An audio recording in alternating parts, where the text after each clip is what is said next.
대한 호기심이 넘쳐나는 사람이었고, 그 다음에 뭐 모든 것에는 뭐가 속하겠어요. 그러니까 사람도 속할 거고, 그냥 주변의 환경도 속할 거고, 거기에는 우리가 접하고 있는 동물들도 다 포함이 되는 거겠죠.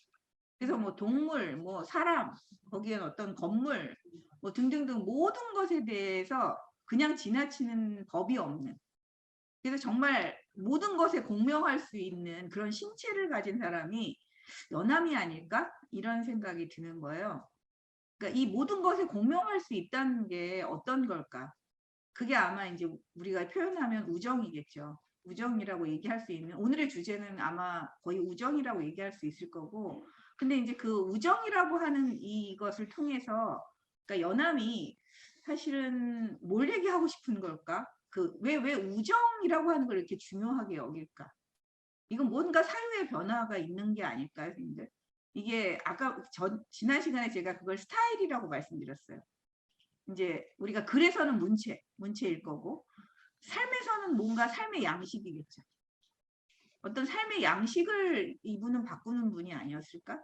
이런 생각이 저는 연함에게서는 들거든요. 그러니까 그동안 가지고 있었던 우리가 습속이 있잖아요. 기존의 습속들. 나한테 너무 자연스럽게 마치 그것이 나의 본성인 것처럼 그렇게 생각해 왔던 것들. 근데 그것에 대해서 모든 질문을 던지고 그것을 다 깨버렸어요. 그것을 완전히 해체하고 다른 방향으로 가요. 기존에 우리가 습속에 의한 삶의 양식을 완전히 새로운 삶의 양식으로 변화시켰다는 건 자기 스스로가 그렇게 살았다는 얘기겠죠. 세상에 그런 변화를 유도했다기보단 내 스스로가 그런 양식에 의거해서 삶을 만들어간 자, 그런 사람이 저는 연함이 아닐까 이런 생각이 드네요. 그래서 제가 오늘 거를 읽으면서 제가 유독 연함에게서 그동안은 못 봤던 게 좀 보였어요. 오늘은 좀 읽으면서. 그러니까 지난 시간하고 이번 시간에 이어지면서 뭔가 이 감각의 문제에 대해서 굉장히 얘기를 많이 해요.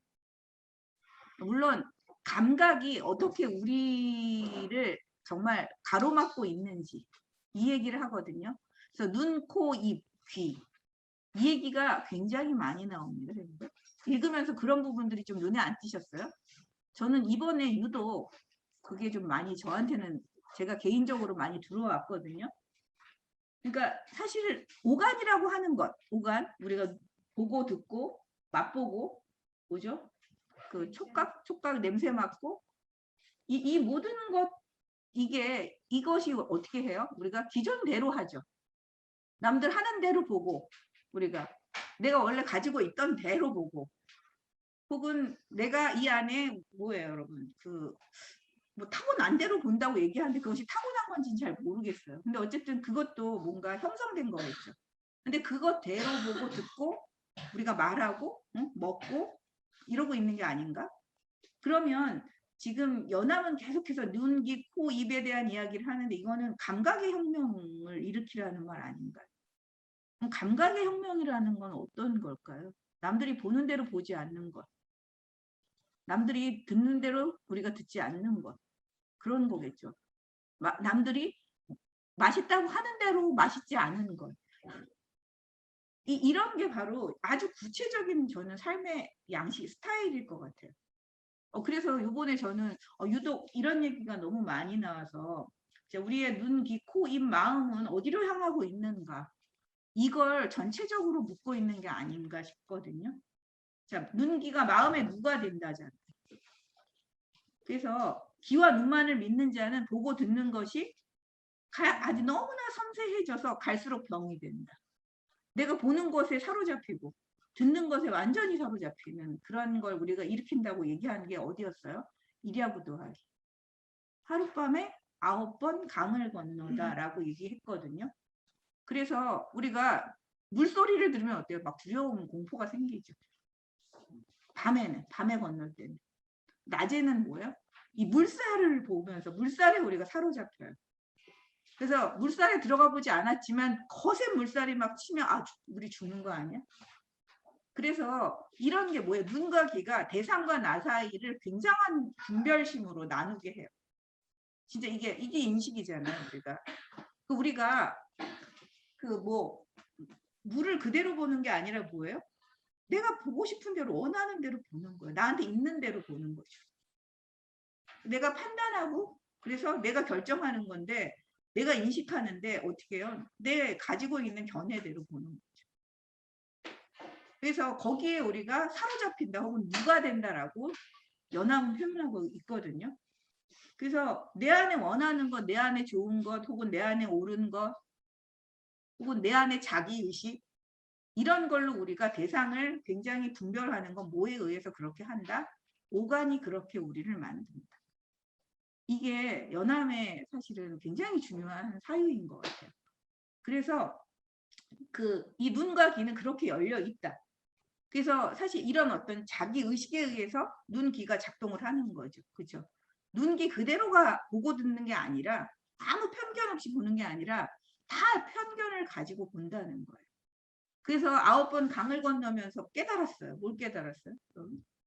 굉장히 중요한 명심. 명심이라고 하는. 이 사실 명자는 밝지도 어둡지도 않은 상태예요. 이 명이. 그래서 분별하지 않는 마음을 명심이라고 얘기해요. 우리 보통 질서지워지지 않은 마음입니다, 여러분. 뭔가 체계나 이런 걸로 구별되지 않은 마음을 명심이라고 얘기하는데 사실 그렇게 얘기해서 이라부도하게 해서 뭐라 했어요? 명심을 가질 것. 그래서 물과 나를 사실은 눈과 귀로 구별하지 말 것. 그래서 결국은 이게 뭐예요? 탈주체와의 경지까지 이르렀을 때 나는 물이 두렵지 않은 거죠. 그죠? 내가 물에 떨어지면 저 물을 뭐라고 옷으로 삼으리라, 이불이 되게 여기리라 이렇게 하는 사실은 각각의 어떤 주체의식을 우리가 갖고 있는데 그걸 완전히 주체와 대상 간의 이 거리 있잖아요. 이 분별을 완전히 해체하고 있는 상태가 명심입니다. 그랬더니 어때요? 물결이 가는 대로 흘러가는 거예요. 그래서 물이 두려워지지 않으니까 어때요? 마치 물에서 우리가 그냥 타고난 사람처럼 헤엄치는 것은 아니지만 거의 그런 경지에서 강을 건널 수 있었다는 것. 이게 이게 바로 눈과 귀가 달라지는 다르게 작동하는 방식. 이 이야기가 그런데 한 번 나오는 게 아니에요, 여러분. 지난번에 또 있었어요. 우리가 얘를 얘기하면서도 뭐요? 눈구멍으로 숨고 귓구멍으로 숨고 사실 입구멍으로도 숨어야 됩니다. 어떻게 우리가 볼 거냐, 어떻게 말할 거냐, 어떻게 들을 거냐. 그러니까 뭘 볼 거냐가 아니에요. 어떻게 말하고, 어떻게 듣고, 어떻게 볼 것이냐의 문제가 돼버렸거든요. 그래서 그게 바로 이제 그 탈주체와의 경지에서 어떻게 우리가 그 대상과 대상과 나 사이의 어떤 감각기관을 열어놓을 것인가. 이게 굉장히 중요한 저는 주제가 되었다고 생각해요. 그래서 굉장히 이게 바로 되게 구체적이라는 생각이 들거든요. 이건 그냥 단순한 마음의 문제가 아니라는 거예요. 저는 연암이 되게 이런 형이상학적인 어떤 그 성리학이라고 하는 게 우리가 본성이라고 하는 건 하늘이 부여한 거예요. 그래서 우리 몸에 오면 성인 거고 그것이 하늘에 있으면 리예요, 여러분. 천리예요. 그래서 하늘의 입법이 있는 거죠. 하늘의 입법이 곧 우리의 뭐야? 우리가 살아가는 법인 거예요. 그게 우리의 본성인 거고 우리는 그래서 그 본성을 자꾸 회복하라고 성리학에서 얘기하는 거잖아요. 굉장히 마음의 문제처럼 얘기하지만 사실은 이 마음을 그렇게 만들도록 하는 건 뭐예요? 눈, 귀, 코, 입이라는 이 감각기관의 문제. 그럼 이걸 어떻게 열어야 돼? 라고 하는 거. 이걸 아까도 나오던데 디시플린 그렇게 어떻게 할 거야? 이 문제거든요. 어떻게 훈련해라고 하는 이 문제가 아주 중요하다고 생각하거든요. 그래서 우리는 자신이 보고 듣고 맛보는 게 전부야 이렇게 생각하죠. 그것이 전부야. 근데 그게 전부가 아닌 거죠. 그거는 우리가 그 판타지아 뭐지? 한이지였나요? 한이기? 거기서 보면 어때요? 여러분 요술 얘기 나오는 그 부분 열하일기에서 그 중국에서 이제 요술쟁이들이 하는 그걸 보고서 그 조광년이라는 사람하고 주고받는 그 이야기가 나오는 그 부분 저는 되게 중요한 것 같거든요. 그래서 어떻게 우리가 탈주체화 될 것인가의 문제. 우리가 감각기관에 매이지 않으려면 어떻게 탈주체화 될 것인가. 그러면 사실은 감각에 사실은 어떤 변형이 일어나고 감각의 확장이 일어나는 거죠. 이거는 쾌락으로 가지 않은 길일 수 있다는 거예요. 혹은 감각기관에 의해서 중독되지 않을 수 있는 길을 열어준 거거든요. 그래서 어떻게 우리 안에 있는 견해와 해석을 다르게 할 것이냐의 문제예요. 어차피 여러분 우리가 인생은 환이에요. 여러분 방식으로 보는 거지 진짜 그 자체가 그래서 보는 건 아니잖아요. 그래서 불교에서 환이라고 얘기한 걸 그대로 가져왔어요. 저기 연암도. 인생은 사실은 우리가 환이라고 얘기해요. 결국 모든 것은 환타지예요.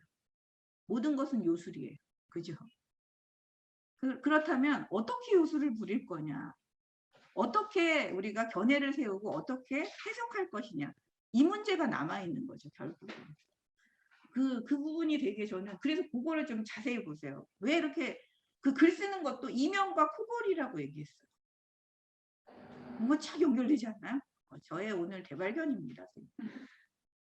저도 사실 전까지는 이런 걸 다 따로 생각을 했는데 이분은 진짜 눈, 코, 입, 이 감각작용이라고 하는 것이 그냥 있는 게 아니라서 이것도 훈련해야 하는 거라. 그러니까 이게 곧 인식훈련인 거예요. 보고 듣고 맛보는 이것 자체가 그냥이 아니라 이것 자체가 우리에게 인식훈련을 하게 해주는 창구예요. 그래서 이 창구 얘기를 너무 많이 하는 거죠. 그래서 이명 코골이도 어때요? 이명은 자기만 알아. 자기만 들리지 않아요. 그죠? 코골이는 뭐예요? 자기만 몰라. 그래서 자기가 글 썼는데 자기만 알아듣는 건 뭐예요? 이명의 글쓰기입니다, 여러분. 그런 걸 많이 쓰시죠? 여러분이. 자기 독백 이런 거 많이 하시잖아요. 마치 일기에다 쓰듯 일기도 그렇게 쓰면 안 되는데 우리가 일기 쓰는 건 막 못 알아들어도 되는 것처럼 막 독백을 막 하잖아요. 나중에 자기가 자기도 뭔 말했는지 몰라. 그게 이명의 글쓰기 아닌가요? 그리고 쓰긴 썼어. 남이 보게 해. 근데 뭐예요? 자기 단점을 자기만 또 몰라. 남이 비판하는 걸 들어주질 않아. 이게 코골이. 연합은 이런 걸 어떻게 이렇게 생각을 했을까요? 저런 이런 유머가 너무 좋지 않습니까? 그런데 이것도 눈과 코 혹은 뭐 귀 이런 것이 갖고 있는 그건 질병의 문제. 보는 것 듣는 것이 잘못되면 질병의 문제로 갈 수 있어요. 자, 환이라는 걸 인정한다 하더라도 그 환도 어떻게 쓸 것이냐의 문제에서 이게 정도가 넘어서면 질병이 되는 거거든요. 이 부분 되게 저는 중요하다고 생각해요. 그리고 또 나와요. 진짜 이 감각에 집착을 하게 되면 우리가 어떤 자기가 그 본대로 집착하면 결국은 굉장히 자기 몸 자체가 되게 경직되어 있는 거죠. 그죠? 굳어 있는 상태, 고착되어 있는 상태. 이 변형이 불가능한 상태로 만들어 버리는 거거든요. 그러면 어떻게 돼요? 대상과 나의 관계를 굉장히 적대적으로 만들죠. 그죠? 그러니까 우리가 물이 너무나 무서운 거죠. 적대적이니까. 물이 나를 해치려고 하지 않는데 내 안에 그런 뭘 만드는 거예요? 아상을 만드는 거예요. 결국 불교식으로 얘기하면 눈에 대한 아상, 귀에 대한 아상, 입에 대한 아상 이걸 다 만들어 가지고 사물을 그렇게 느끼고 보고 하는 거죠. 그래서 이 분별을 없앤다는 건 아까 말했잖아요. 그 아상을 버리지 않고는 우리가 사실은 다른 경지로 나아간다는 건 굉장히 힘들다. 그래서 결국은 탈주치하라는 건 나도 아니고 외물도 아닌 상태로 만드는 거잖아요. 그죠? 물도 아니고 연안박지원도 아닌 어떤 제3의 상태로 만나는 거죠. 그게 물에서 연암이 헤엄쳐 나갈 수 있는 방법인 거겠죠. 아니면 물을 건너는 방법이겠죠. 인생을 사는 방법도 결국은 그런 능력을 우리가 가지고 있어야 되는 게 아닐까요? 그래서 이건 결국은 계속 우리가 이거 통찰을 계속 해야 되는 거예요. 어떻게 내 견해대로 안 볼 것인가를 계속 통찰해야 돼요. 나의 인식을 그만큼 다르게 계속 만드는 일. 그거밖에는 없다는 거. 그게 연암의 공부법인 것 같기도 해요. 그런 방식이. 그래서 그 직위에 대한 이야기를 할 때도 오늘은 우정이 사실은 주제입니다. 근데 우정을 얘기할 때도 뭐라고 얘기했어요? 어떤 이에게 보내는 그 편지 있잖아요. 근데 그 연함이 굉장히 좋아했던 친구, 뭐 제자라고도 하는데 사실 제자 같지는 않아요. 제가 생각하기엔 제자이자 연함에게도 스승이에요. 이동훈은 사실은.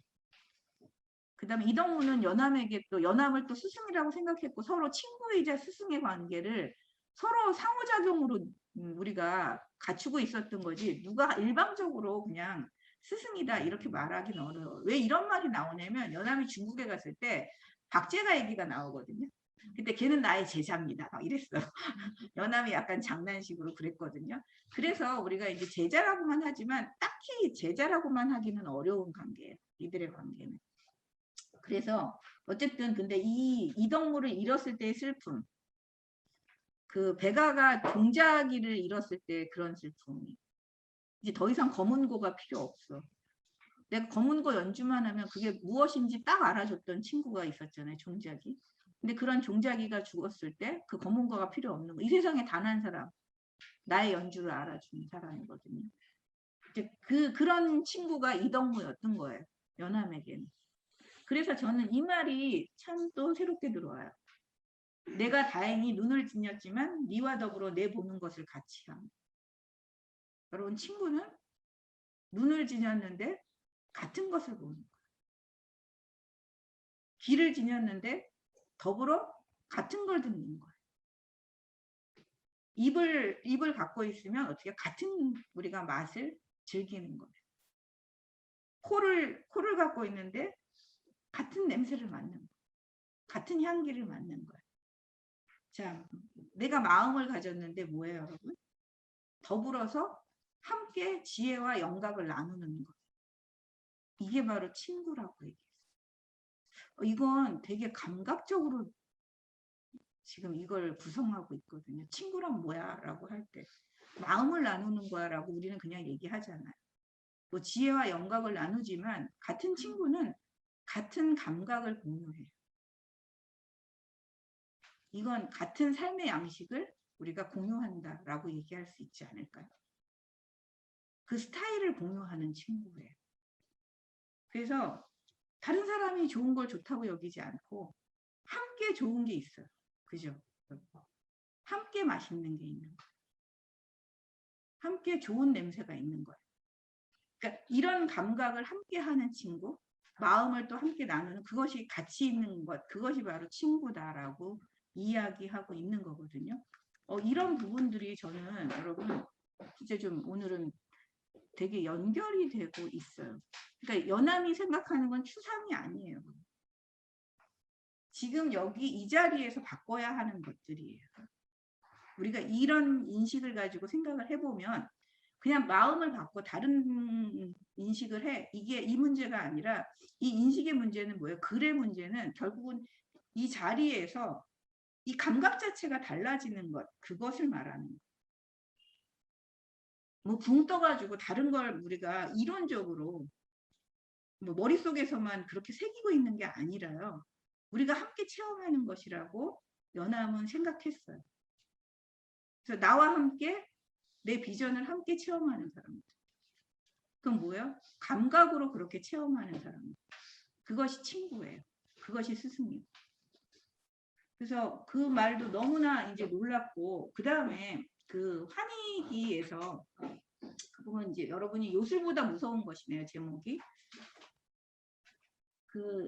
자, 우리가 이제 세상을 아는 건 결국 인생은 환이다. 그래서 마술에 속잖아요. 근데 마술사가 속이기보다는 뭐예요?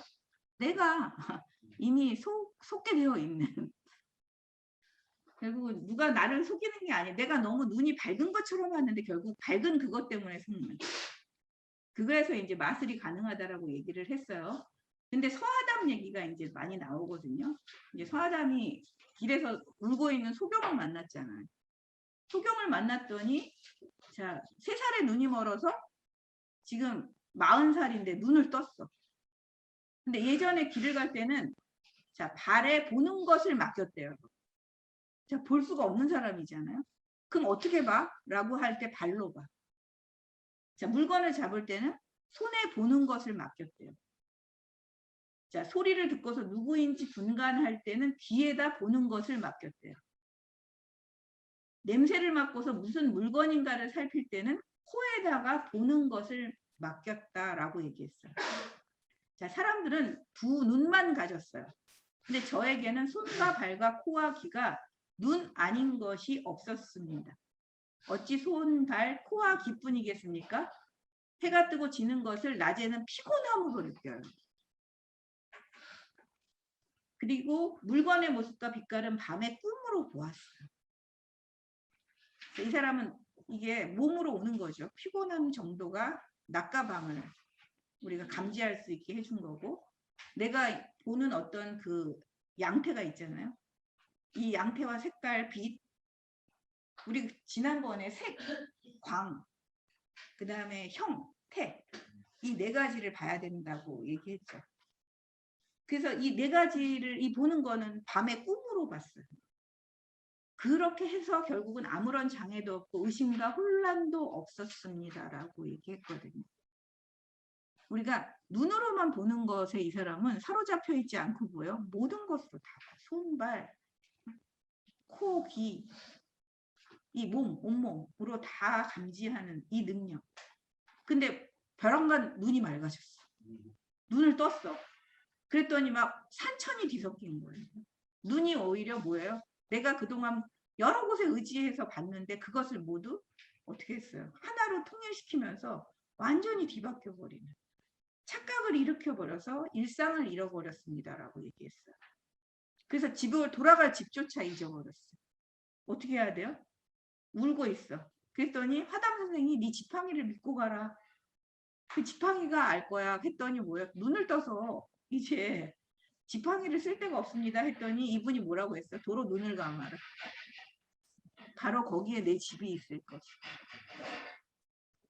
전처럼 눈에 의지하지 말고 우리 눈을 뜨면 눈에만 의지하는데 그런 게 의지하는 게 아니라 온몸으로 보는 그 감지 능력을 확장시키는 거예요.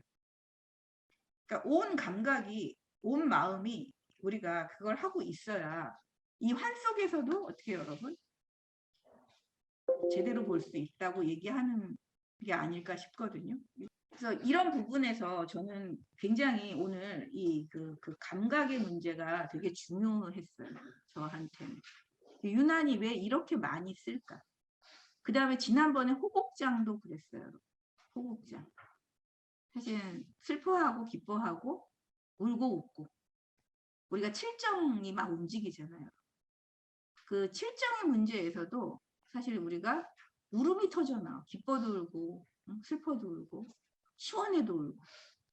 그 울음이라고 하는 것이 모든 칠정을 다 표현할 수 있는 능력이 되거든요, 여러분.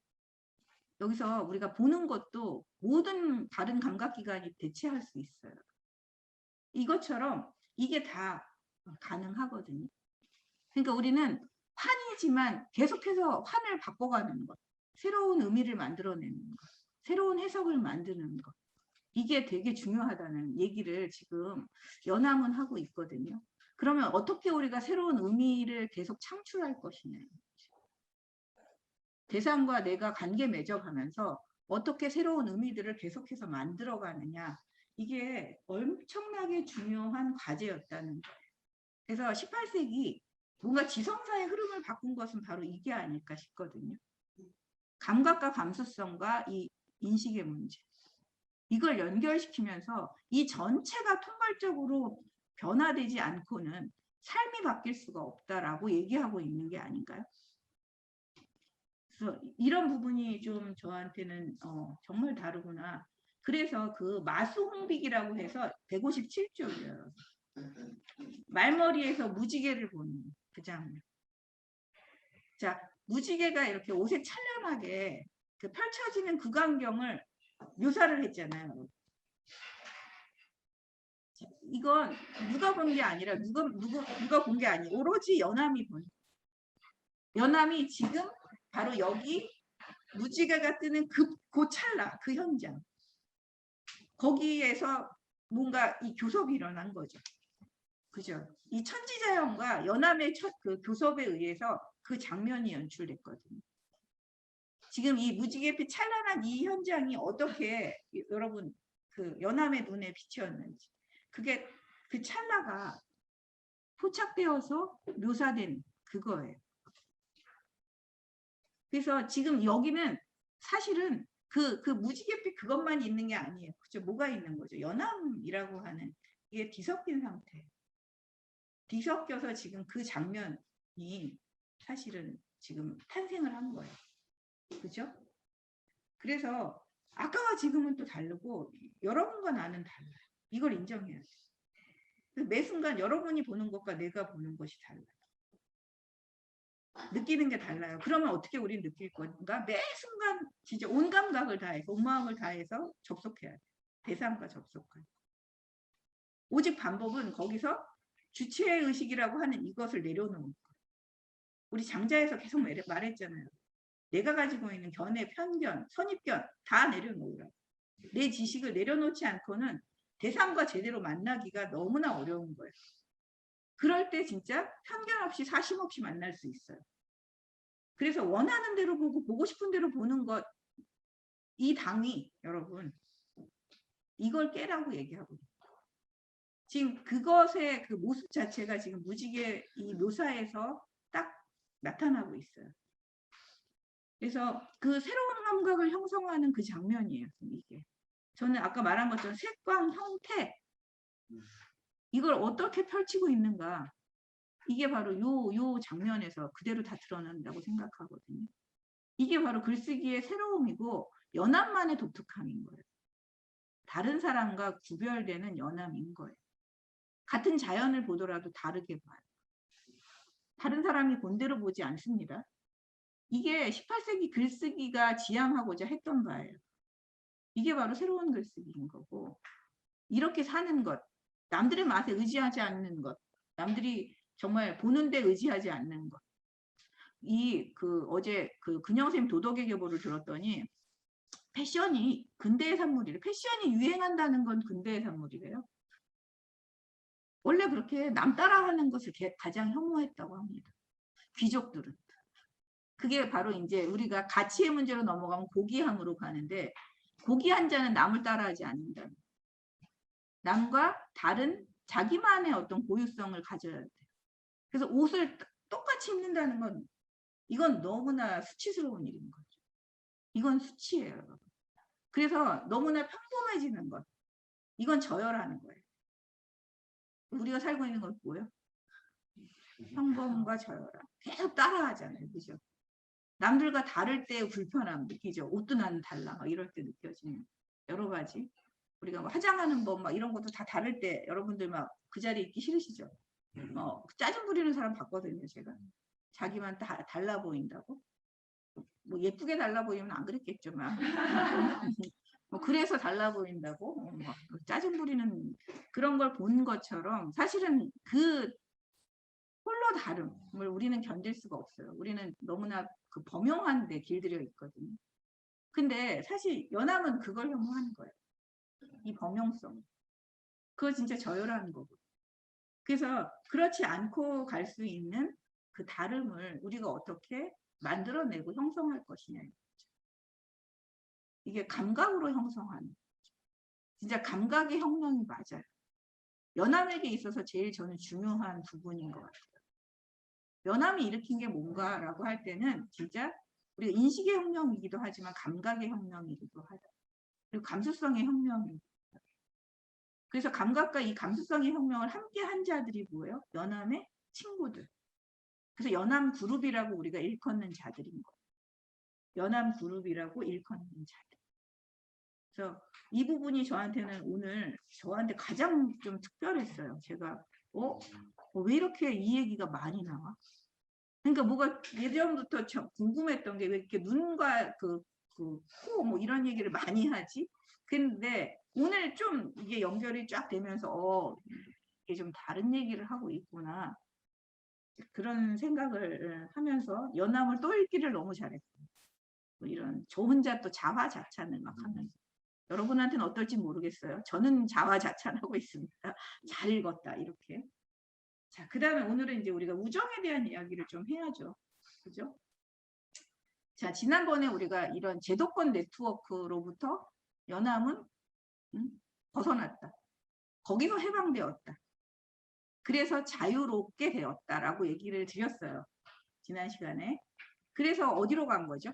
이 제도권 네트워크로부터, 주류 네트워크로부터 완벽하게 벗어나서 그 다음에 만들어낸 것이 바로 우정의 네트워크다. 라고 얘기를 드릴 수가 있어요. 그랬을 때, 사실 그 제도권 네트워크가 사람을 어떻게 만드는가라고 하는 이야기를 아주 유머러스 하면서 아주 카프카적으로 하고 있는 글이 하나 있어요. 뭐예요, 선생님들? 뭐 좀 특별하게 보이신 거 없어요? 저 연암집 읽으면서 어머 이 사람 카프카야 막 이랬는데 카프카 변신이야 막 이러면서 있는데 못 찾으셨어요, 근데? 정말 후루룩 읽으셨군요. 라면을 먹듯이 그렇게 읽으신 거 아니에요, 혹시? 응? 예덕 선생님 말고. 응? 유리창. 발승함? 발승함기 말고요. 발승함기 말고. 유리창. 유리창 말고요. 아, 뭐 퀴즈야. 뭐 스무고개쯤 할까요? 스무고개쯤? 염재기. 소무기 얘기 나오는 게. 소무. 분열됐잖아요. 자고 일어났더니 내가 사라졌어. 아니 그거 여러분 그거 난 너무 놀랐는데 그거 읽고 우린 참 감각이 다르군요. 여러분과 나는 감각이 참으로 다릅니다. 자, 이 송옥은 실제 하는 인물이에요. 그리고 마장전 아시죠? 그 연암의 그 소설 반경과 박애전에 있는 마장전에는 실제 인물 송옥이 나와요. 여러분. 그 말거관꾼으로 등장하는 거기에 한양에서 아주 유명했던 사람이 송옥이거든요. 근데 이 사람이 어느 날 일어났더니 옷은 그대로 걸려있는데 내가 사라졌어. 나는 어디로 갔는가 하면서 막 나를 찾아다니는 그 장면 여러분 안 놀랐어요? 깜짝 놀라지 않았나요 여러분? 이게 뭐 연암이 18세기에 카프카보다 더 먼저 이런 얘기를 하다니. 그리고 연암은 상당히 모던한 것 같아요. 이런 면에서 보면 아니 예전에 불면증과 거식증을 알았던 것처럼 이렇게 분열증을 얘기하다. 그렇지 않나요 여러분? 의식과 무의식이 완벽하게 분열되어 있는 상태잖아요. 그래서 몸이 나가버렸어요.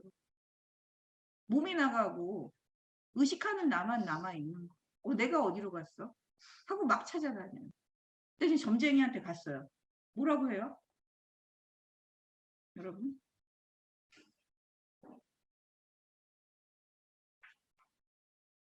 일주일 있으면 돌아온다. 아홉을 읽고 하나만 남았으니 1회가 지나면 돌아오리라. 이 점사가 크게 일하니 마땅히 과거에 장원급제하리라 라고 이 점괘가 나왔단 말이에요, 여러분. 그래서 송욱이 너무나 기뻐했어. 장원급제하리라. 근데 여러분 우리가 이걸 어떻게 해석한 거예요, 이 사람은? 진짜 장원급제하리라가 아니라 내가 그걸 실현하리라. 그 점괘에 어떻게 했어요? 9에 그 읽고 하나를 우리가 얻는다는 건 그 과거장에 들어가면 열의 9은 밟혀서 죽어요. 이게 과거 시험장의 풍경입니다. 뭐 실제로 사람들이 그렇게 죽었다기보다는 그런 경쟁 구도 속에서 많은 사람들은 어때요? 거의 죽음과 같은 시간을 보냈던 거죠. 거기서 살아남는 사람은 딱 한 사람이에요. 이게 그 한양의 과거 시험장에 대해서 18세기 지식인이 느끼는 그런 어떤 사회 인식이에요. 모든 사람이 그렇게 들어가서 경쟁하고 있잖아요. 그렇게 시험을 보지만 또 거기서 뽑히는 사람은 또 매우 드물죠. 그렇게 또 뽑혀서 가는 건 아주 정말 드문 사람만이 가는 그 길이거든요. 그 길에서 우리는 거기를 계속 맴돌면서 뭐예요, 여러분? 거의 분열증이 일어나요. 지금 우리가 뭐 수능장이든 아니면 뭐 취직시험장이든 많은 사람이 거기에 도전을 해서 뭐 붙는 사람도 있겠지만 많은 사람은 또 분열증이 일어날 정도로 힘들어하고 있는 거죠. 그 광경을 이렇게 표현하고 있어요. 그래서 송욱이 이제 매번 시험장에 가서 뭐라고 해요?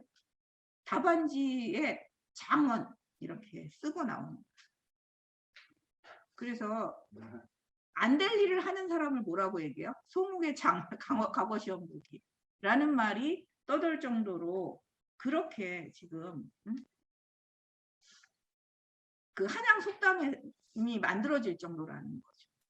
그렇지만 어쨌든 송욱은 미쳤지만 선비다운 자라고 평가를 했어요. 선비다운 자. 그래서 과거를 보긴 보지만 과거를 보지 않는 형태. 그래서 그 분열증이 사실은 과거에 대한 스트레스이고 제도에 대한 스트레스겠죠. 그죠? 그 다음에 경쟁하고 독점하려고 하는 것에 대한 스트레스 아닐까요?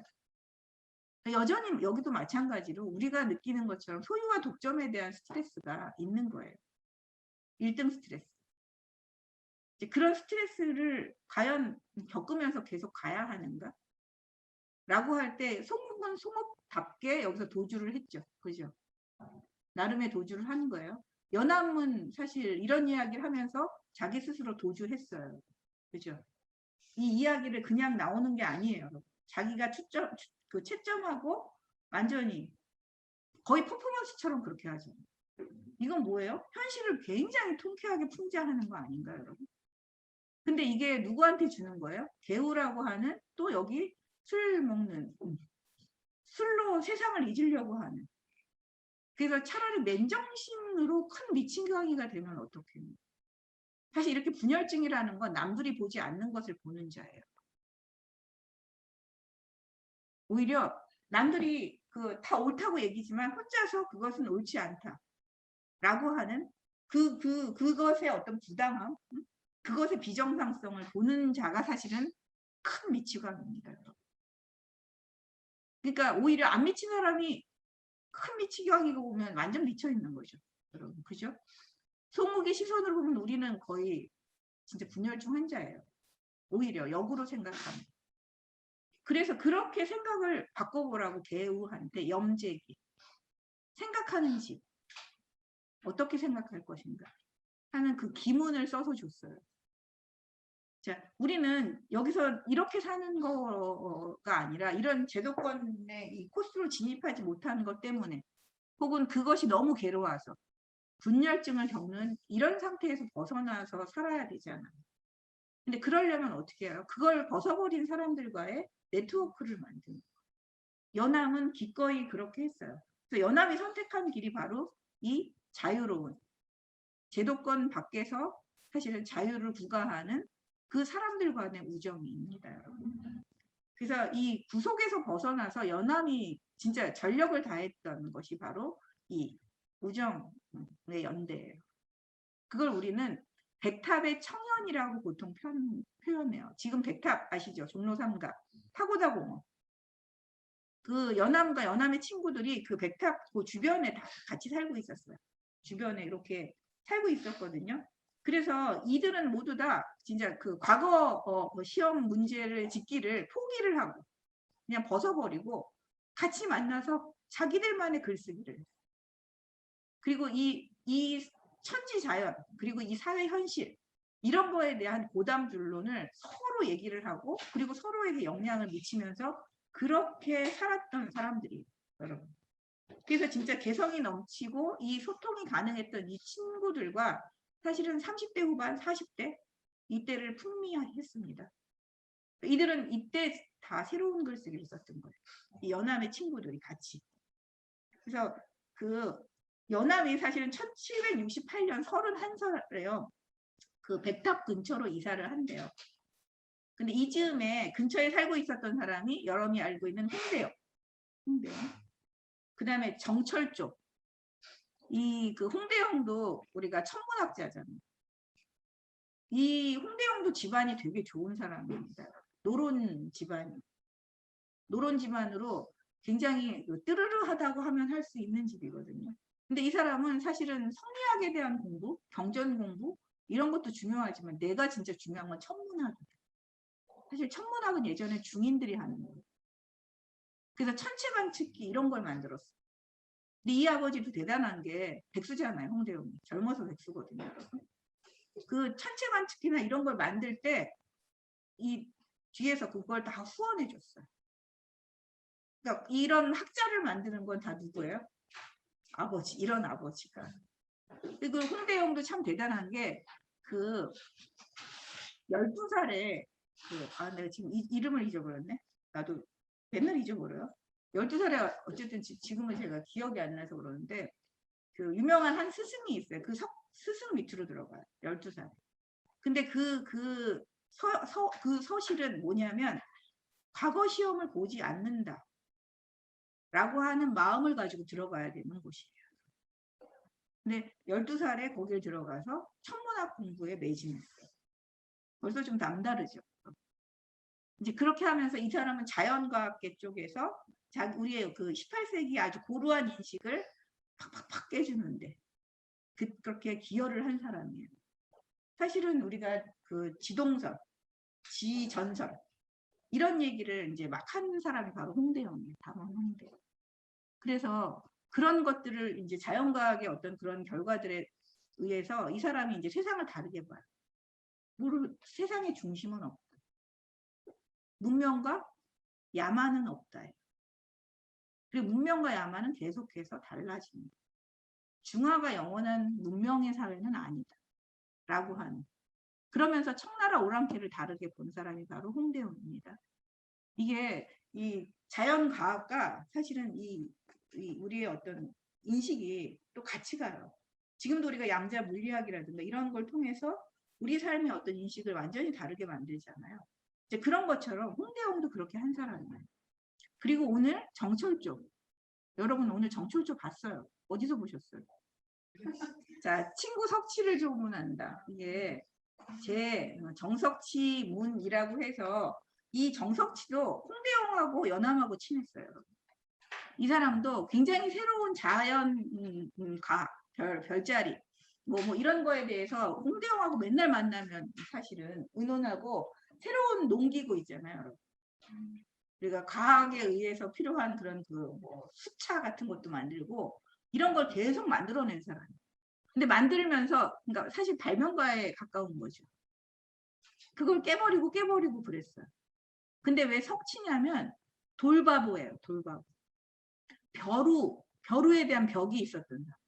모든 돌만 보면 벼루를 만들어. 이 사람은. 그래서 석치예요. 이덕무는 뭘까요? 간서치예요. 책만 보는 바보. 볼간자, 책서자, 어리석을 짓자. 그래서 책만 보는 바보. 연암의 친구들은 다 이래요. 여러분. 약간 바보 계열, 약간 미친강이 계열이 많습니다. 이들의 그 우정의 네트워크에 있는 사람들은 다 이래요. 여러분. 그래서 어쨌든 정철조. 그 다음에 뭐 서상수라고 하는 유명한 학자. 그 다음에 당연히 글 잘 쓰는 이덕무. 아주 박학관계예요. 이 사람은. 넓게 보고 기억력이 아주 비상했어요. 이 사람도. 그래서 이덕무. 그 다음에 뭐 급진적인 개혁가 박제가. 이 박제가는 열 몇 살인가 어려요. 연암보다. 1750년에 태어났으니까 13살, 14살이 어리구나. 1737년생이에요. 연암은. 그래서 18, 19에 박제가가 글 잘 쓰고 그림 잘 그리고 시 잘 쓰는 걸로 되게 유명했어요. 백동수의 처남이에요. 박제가가 백동수. 백동수는 아시죠? 우리가 한때 드라마에 나왔었는데 이산, 정조 드라마. 거기에 백동수, 무사 백동수가 나옵니다. 그럼 무사 백동수가 그 이덕무한테 박제가를 소개시켜줬어요. 그러면서 이덕무와 이제 박제가가 굉장히 친해졌는데 이덕무를 통해서 박제가 얘기를 들은 거예요. 연암이. 그때 연암에게 찾아갔어요. 18살, 19살. 진짜 뽀송뽀송한 청년이 연암을 찾아갔어요. 그때 연암이 너무 반겨주는 거예요. 내가 얘기를 많이 들었다. 그러면서 연암은 보통 자기 집에 오는 손님을 이서구한테도 마찬가지였잖아요. 굉장히 어린 친구잖아요. 그 밥을 해서 자기가 이렇게 그 밥을 해가지고 흰 소반에다가 이렇게 밥을 해가지고 옥소반에 목을 받쳐가지고 술을 주면서 그를 치하하고 그러면서 얘기를 했어요. 너무 아름답지 않나요? 이렇게 글을 잘 쓰거나 시를 진짜 남다르게 쓰는 사람에 대해서 그 어떤 편견도 가지지 않았어요. 연암은. 찾아오면 정말 정성을 다해서 진짜 밥을 주고 함께 술을 나눠 마시면서 얘기를 했던, 이게 이들의 사실은 네트워크의 방식이에요. 그래서 여기는 신분 차이가 없어. 뭐 학벌 차이 당연히 없겠죠. 박제가도 서울입니다, 여러분. 이덕무도 서울이에요. 그 다음에 백동수는 무사잖아요. 이 집이 무사 집안의 서울이에요, 백동수는. 창검의 달인입니다. 창검술의 달인. 그래서 박제가 이덕무, 그 다음에 백동수를 우리가 정조가 명해가지고 뭐를 만들었어요? 무예도보통지. 우리가 이제 무예술 이런 걸 기록으로 남겨야 된다라고 해서 세 사람한테 명령해가지고 무예도보통지를 이 세 사람이 만들었어요. 이런 제주꾼들이에요. 정말 천하의 제주로 하면 우리가 둘째가라면 서러워하는다라고 하는 사람들이 여기에 다 모인 거예요. 그 다음에 유금, 유득공 이런 사람들이 다 연암의 친구들이었던 거예요. 그래서 이들을 뭐라고 또 표현했어요? 이 친구들과의 이 관계를 여러분, 벗은 제2의 나다. 그래서 이들과 만나면 막 며칠을 같이 보내면서 천지의 왕복, 뭐 사생의 승제, 우리가 죽고 사는 문제예요. 그죠? 그 다음에 고금의 흥패, 어떤 나라가 어떻게 서고 실패하고 뭐 이런 거, 어떻게 누가 벼슬을 나가고 누가 은거하고 이런 것들의 득실이 뭐냐, 이런 것들을 토론하는, 그리고 뭐 산수, 뭐 자연에 대한 어떤 그림 이런 것도 토론하고요. 이들은 예술도 취향도 비슷했어요. 글씨, 그림, 시 이런 것들에 대해서 막 토론을 해요. 뭐 이것만 이겠어요, 여러분? 그리고 함께 술을 하고 함께 기뻐하고 함께 산책하고 그 흔적이 지금 오늘 여러분이 읽은 곳에 다 남아있는 그 흔적들이. 그래서 이 제도권 바깥에서 정말 귀한 주권, 여러분, 패기 넘치게, 그리고 정말 다른 어떤 그 평범한 삶을 동경하지 않으면서 살 수 있었던 건 뭐예요? 이 우정의 힘이에요.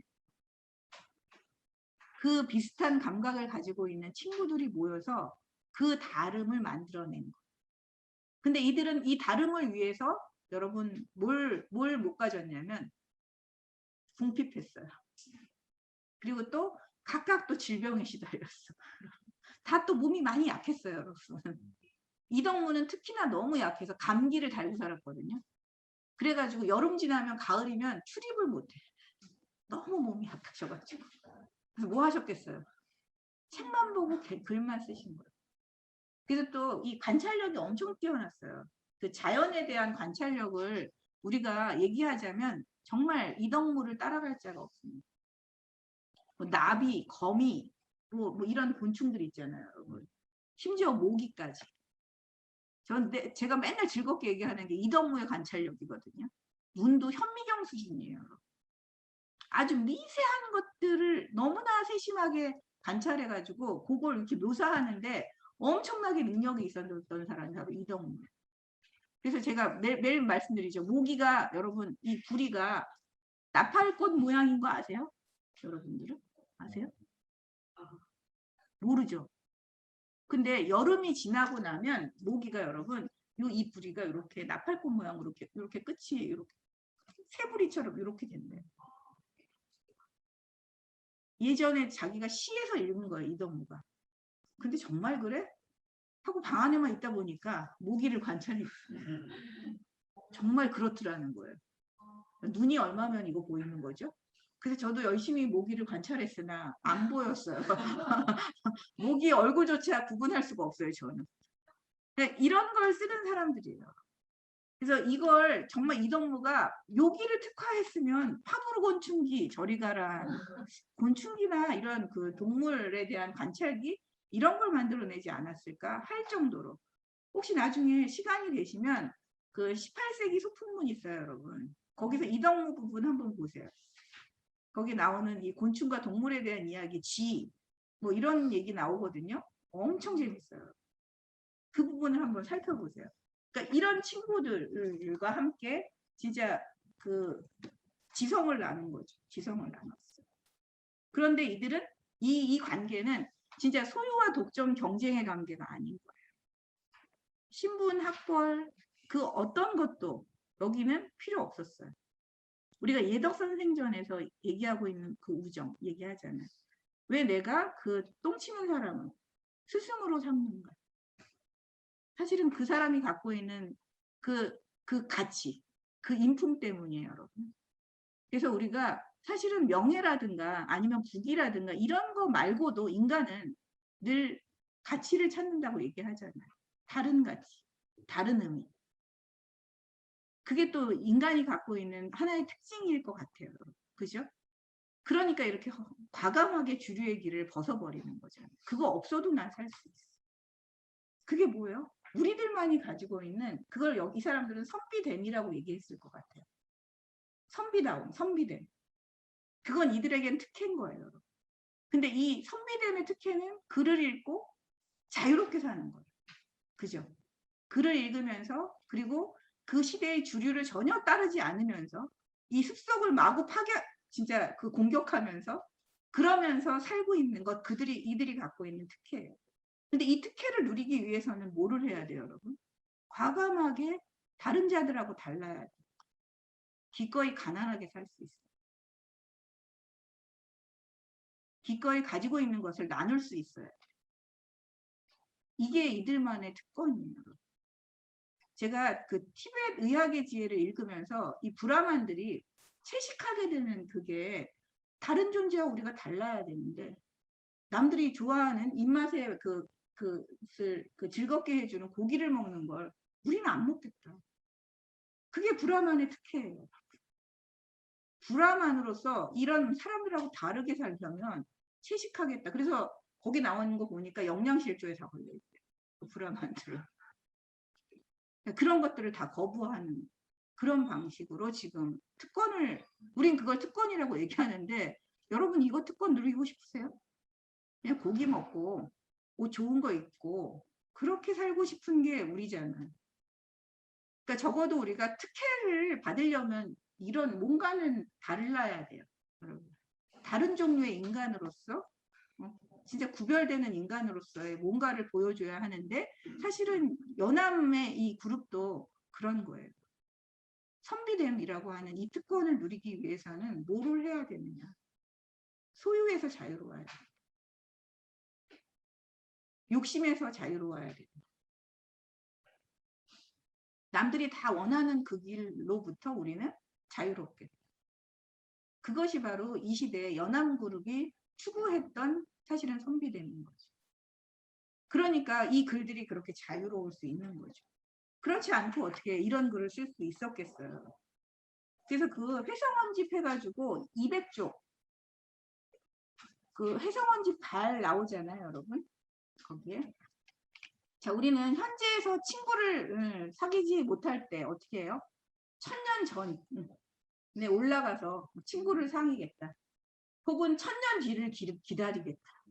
이렇게 얘기를 하잖아요, 여러분. 근데 연암은 이게 너무 답답하고 울적해져서 바로 미칠 것만 같아 이렇게 말했다 라고 하는 게 201쪽이에요. 자, 눈은 때로 보지 못하는 것이 있고 귀도 때로는 듣지 못하는 것이 있는데 이른바 춤추고 뛰는 양자운을 누구로 하여금 듣게 할 것이며 누구로 하여금 보게 한단 말입니다. 자, 여러분 그 예전에는 우리가 어떤 막 깨달음 희열이 일어날 때 어떻게 했을까요? 수지무지 족지도지예요. 손으로 막 너울너울 춤추고 발을 막 풀고 그게 막 이 희열의 표현이거든요. 어떤 구절을 여러분이 읽었어. 나를 막 통쾌하게 만들어. 여러분의 뒤통수를 막 갈기면서 막 새로운 삶에 뭔가를 일으키는 그런 글을 읽으면 여러분은 어떻게 해야 돼요? 수지무지 족지도지. 그게 막 몸으로 표현되는 여기서 춤추고 뛰는 양자운. 무언가 새로운 깨달음으로 막 너무 온몸으로 이게 표현하는 거. 이제 근데 그걸 누구로 하여금 듣게 할 것이며 누구로 하여금 보게 한단 말인가? 귀와 눈과 손과 발은 태어나면서부터 한 몸에 함께 있어 내게 이보다 가까운 것이 없다. 그럼에도 믿을 수 없는 것이 이와 같은데 누가 답답하게도 1000년 전으로 거슬러 올라가며 누가 어리석게도 1000년 뒤를 지루하게 기다리겠는가? 라고 얘기하고 있어요. 자, 벗은 반드시 지금 이 세상에서 구해야 할 것이다. 아, 나하겐 맞는 사람이 없어. 여러분 막 이러죠. 그래서 우리가 이제 뭐 고전에 탐닉하기도 해요. 근데 고전에 탐닉한다기보다는 고전으로부터 우리가 지혜를 얻는 거지. 그죠? 탐닉해서 거기에 빠지면 안 되잖아. 우리는 어디서 살고 있어요? 지금 여기에서 살고 있는 현재를 살아내야 돼. 지금 여기에서 나와 감각이 같은 사람을 만나야죠. 그죠? 그리고 내가 그런 사람이 되어야겠죠. 그러면 그 감각을 믿고 찾아오는 친구들이 있겠죠. 여러분. 그죠? 먼저 내가 그런 사람이 되어야 하는데 곽지판이라고 하는 중국 사람이, 청나라 사람이 책을 보내왔어. 해성원집이라는 문집을. 근데 그걸 보니까 와, 이 세상에 나란히 태어나서 나이가 서로 같고 도도 서로 비슷한데 어찌 서로 벗이 될 수 없단 말인가. 진실로 벗하려 하면서 어찌 서로 만나볼 수 없단 말인가. 땅이 서로 말리나 떨어져 있으니 그 지리가 멀어서인가? 그런 건 아니다. 아, 슬프다. 이미 서로 볼 수 없다면 벗이라 말할 수 있겠는가? 라고 얘기했는데 그 시를 보니까 어때요? 그 200 이쪽으로 가볼게요.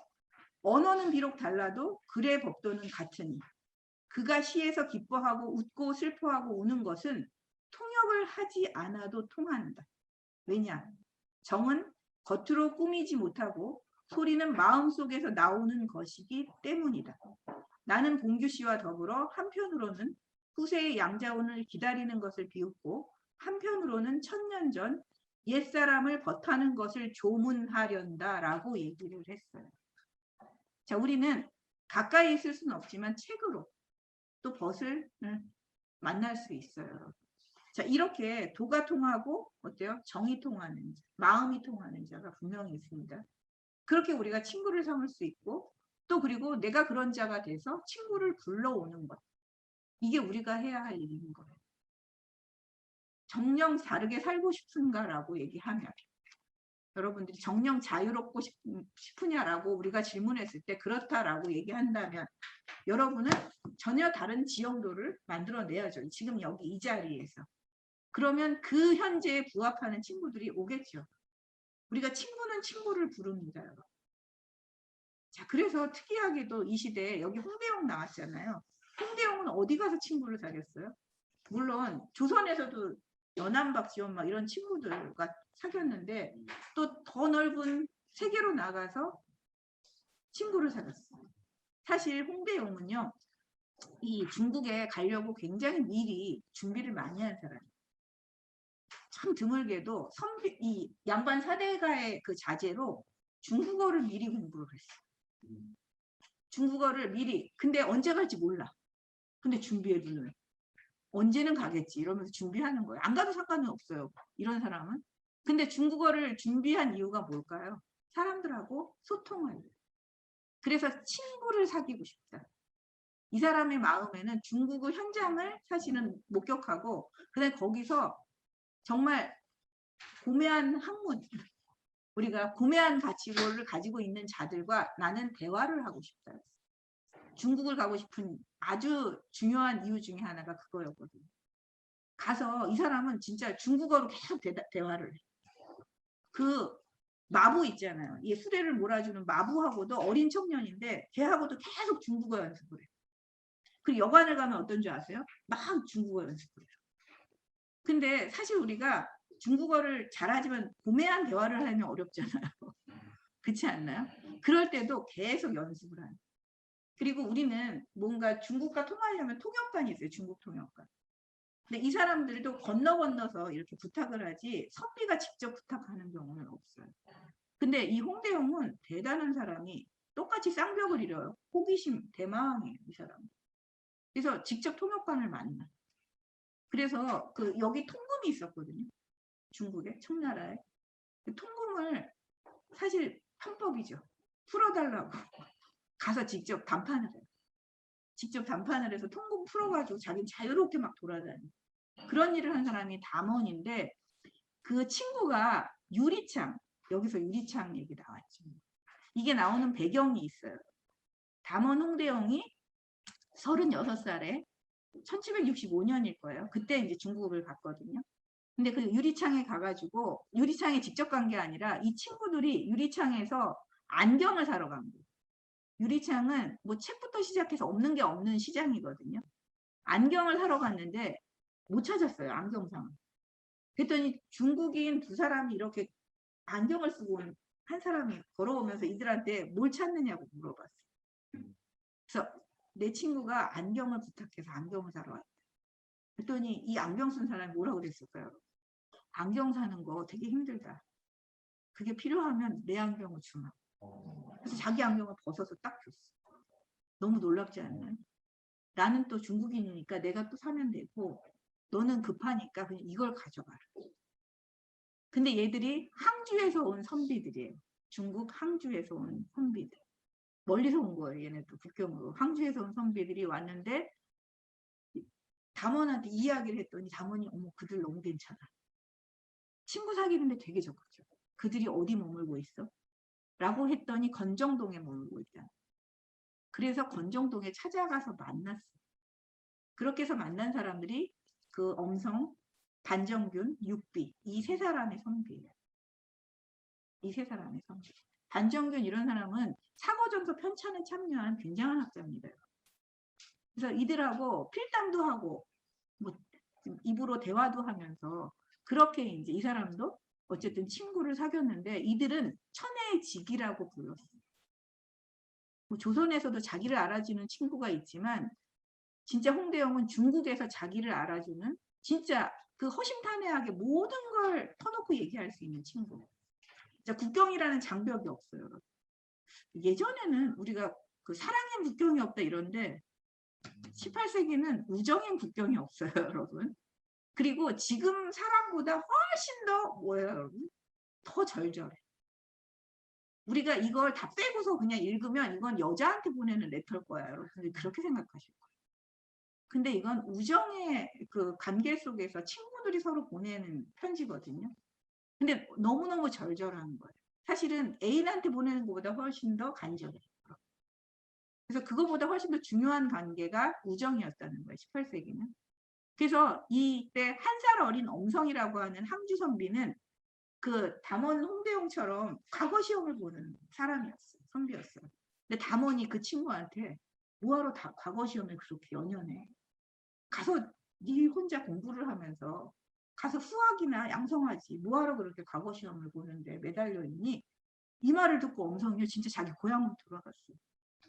근데 그 다음 해에 이 엄성이 병에 걸려서 죽어요. 근데 이들의 그 우정이 얼마나 진짜 그 짧은 시간 내에 진했는지 이 엄성이 담원이 보내준 먹 있잖아요. 여러분.